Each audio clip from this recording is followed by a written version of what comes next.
सभी प्रेमी जनों को जय श्री परमानंद। जब से मनुष्य इस धरती पर आया है, अनेकों अनेक प्रश्न उसके मन में उठते रहे हैं, जैसे वह कौन है, किसने उसे बनाया है, उसका यहाँ आना एक स्वाभाविक क्रिया है या उसको बनाने वाला कोई और है। यदि उसको बनाने वाला कोई और है तो इसके पीछे उद्देश्य क्या है। इन्हीं सभी प्रश्नों को लेकर गुरु महाराज से प्रार्थना की तो यह इस चैनल के बनाने का उद्देश्य सिद्ध हुआ। आप सभी से प्रार्थना है कि स्वयं के कल्याण के लिए चैनल को सब्सक्राइब करें तथा अन्य औरों के भले के लिए शेयर अवश्य करें। जय श्री परमानंद। नहीं पता लगता है कैसा है वो, मोटा है, ताजी है, हरा है, खरा है, खोटा है, क्या है, नहीं पता लगती, क्योंकि वो ईश्वर का अंश है और उसके अंदर सारे गुण ईश्वर वाले ही हैं। ईश्वर विशाल है, अपार है, अदृश्य है,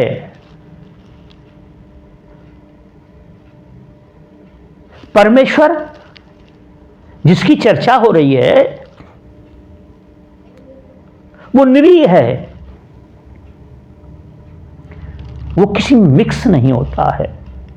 ये सारे संसार के कलर उसी में जाके मिक्स होते हैं। ईश्वर का अंश है, जीव अविनाशी, उसका कभी भी नाश नहीं होता, आत्मा की कभी मृत्यु नहीं होती है, न कभी जन्म होता उसका। जीव अविनाशी, चैतन्य जड़ नहीं है, अमल, कोई मल नहीं है उसमें, कोई विकार नहीं है।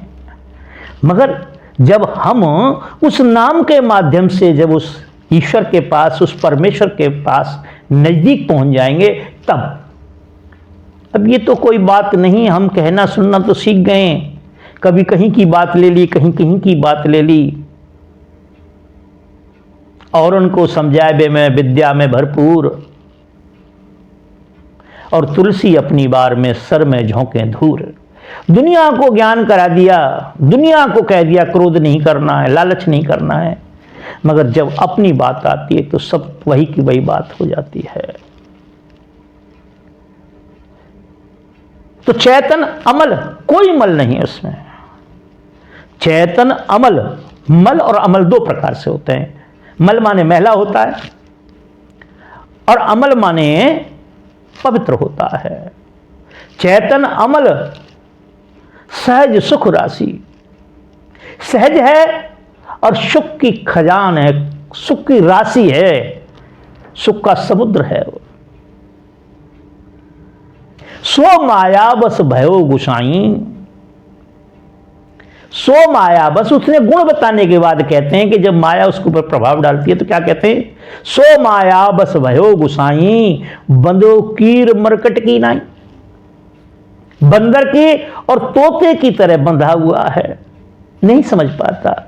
और कुछ ये जो लोग हैं दुनिया भर की बातें करते हैं, चमत्कारों की बातें करते हैं, ढोंगी पाखंडों की बात करते हैं, तांत्रिक टाइप के जो लोग हैं, ये अपनी दुकानें चलाने के लिए इस जीव को ज्ञान नहीं होने देते, जिसको ज्ञान नहीं होने देते। तो पार्वती जी पूछती हैं शंकर से, भगवान इतनी अच्छी अच्छी बातें कर रहे हैं तो इसमें रुकावट क्या, परमेश्वर क्यों प्राप्त नहीं हो पाता।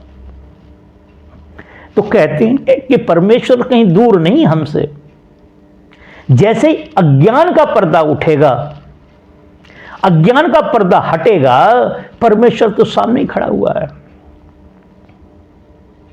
आत्म अनुभव सुख सो प्रकाशा, आत्मा को जब अनुभव हो जाएगा, आत्म अनुभव सुख सो प्रकाशा, आत्मा आनंदित हो जाएगी, सुख की प्राप्त हो जाएगा, अंदर ज्ञान प्रकट हो जाएगा, ज्ञान का प्रकाश हो जाएगा। क्या हो जाएगा, ज्ञान प्रकट हो जाएगा, अज्ञान जाता रहेगा। आत्म अनुभव सुख सो प्रकाशा, तब भ्रम, तब क्या होगा, ये हमारे अंदर जो भ्रम बना हुआ है, तब भ्रम भूल भ्रम नासा, भूल का और भ्रम का नाश हो जाएगा। क्या हो जाएगा? इन सब का नाश हो जाएगा। तो पार्वती कहती हैं कि जब इतनी बात है और आप जैसे संत महापुरुष हैं इस संसार में, अनेकों बार आप अनेक रूप धारण करके आए, और भी महापुरुष आए, फिर दिक्कत क्या है इसमें? मैंने आपसे अभी कहा, क्यों नहीं उस परमेश्वर की तरफ जाता जीव? क्यों नहीं उस परमानंद की तरफ जाता जीव? क्यों नहीं उसको प्राप्त करना चाहता?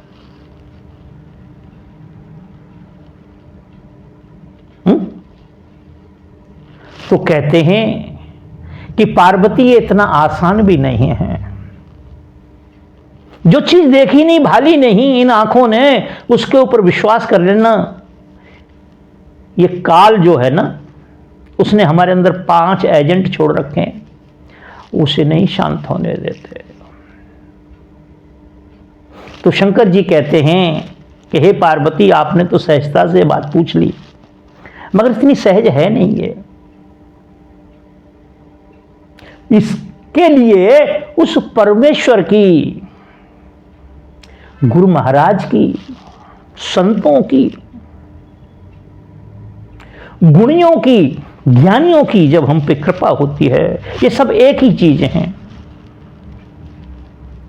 भक्ति भक्त भगवंत गुरु चतुर नाम बपु एक, इनके पद बंधन किए नासत विघ्न अनेक।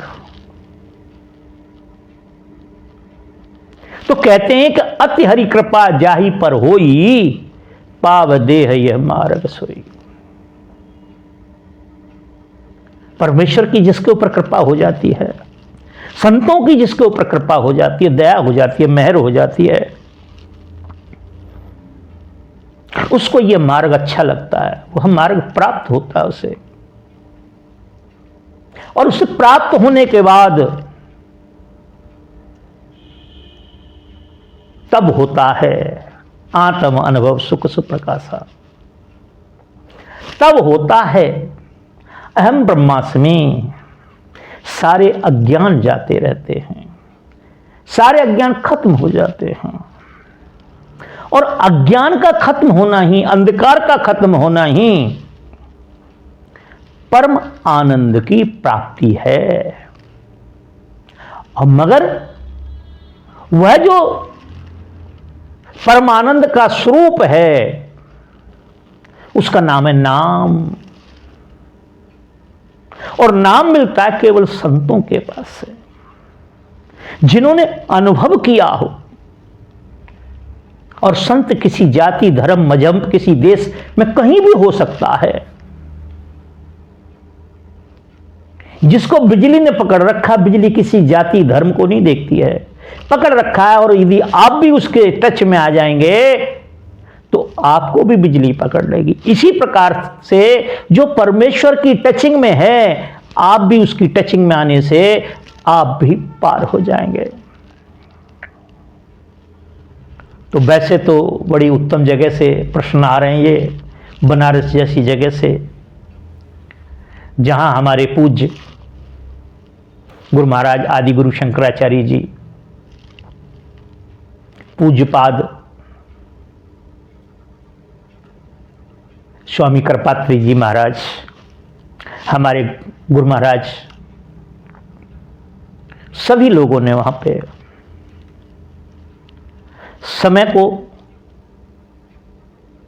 बिताया है और लोगों को ज्ञान दिया है। वहां से हमारे लिए प्रश्न आना बड़े सौभाग्य की बात है, बहुत सौभाग्य की बात है। ये कहने सुनने की नहीं, ये यथार्थ की बात है, बड़े सौभाग्य की बात है। तो आप भी किसी संत की शरण में जाएं और उनसे प्रश्न करें कि मुझे परमानंद की प्राप्ति करनी है। इस जीवन का परम लक्ष्य क्या है? परमानंद की प्राप्ति है। संतों से पहले याचना करें कि इस जीवन का परम लक्ष्य क्या है, वो बताएंगे। परमानंद की प्राप्ति, उस परमेश्वर की प्राप्ति, उस नाम की प्राप्ति, वो संत की प्राप्ति। संत की प्राप्ति। तब बंधु आपको ज्ञान होगा, तभी आपको परमानंद का आनंद आएगा, तभी आपको पता लगेगा कहने सुनने से कुछ नहीं होगा, करने से कुछ होगा। तुलसीदास जी एक चौपाई बोलते हैं कि बांझ के जाने प्रसव की पीड़ा। जिसने कभी प्रसव नहीं किया है, जिसने किसी को जन्म नहीं दिया है, उसको प्रसव के पीड़ा का मालूम नहीं होता है। धन्यवाद। यदि कोई त्रुटि रह गई हो तो पुनः प्रश्न